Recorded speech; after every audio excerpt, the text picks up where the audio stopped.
Appilikeeshinoonni firii hojjetan arraas xiqqishoo tattaabanii yookaan dadhabee jira. Arra immoo appilikeeshina tokko hojjeta. Innis isa kana koodii qabu. Koodiin isaa immoo Telegiraam keessatti argama. Telegiraama hogguu irra seentan Telegiraama gadaa oroottuu jalatti liinkii isaatii fi akkasumas koodii isaa argachuu dandeessan.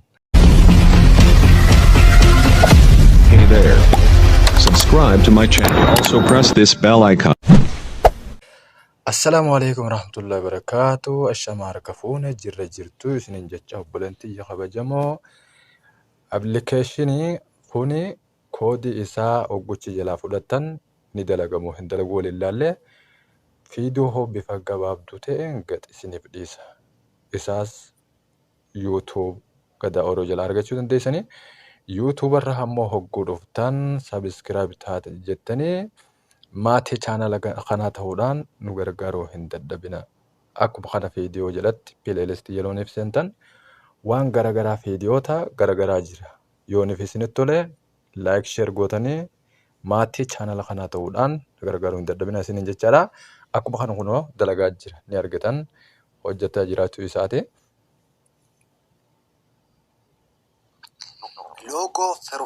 Okay.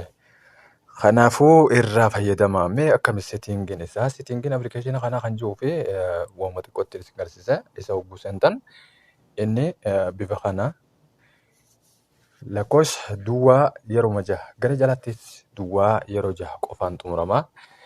Inni immoo akkuma san hogguu gabbuufattan illee telegiraama jalaa gabbuufadhaa. Mungkin amma inni jiraachuu dhabuu mala maarketii keessa jiraachuu dhabuu waan maluufi asuma gara jalaa kanatti hogguu gabbuutan chaanala kana keessa argachuu dandeessan liinkii isaa.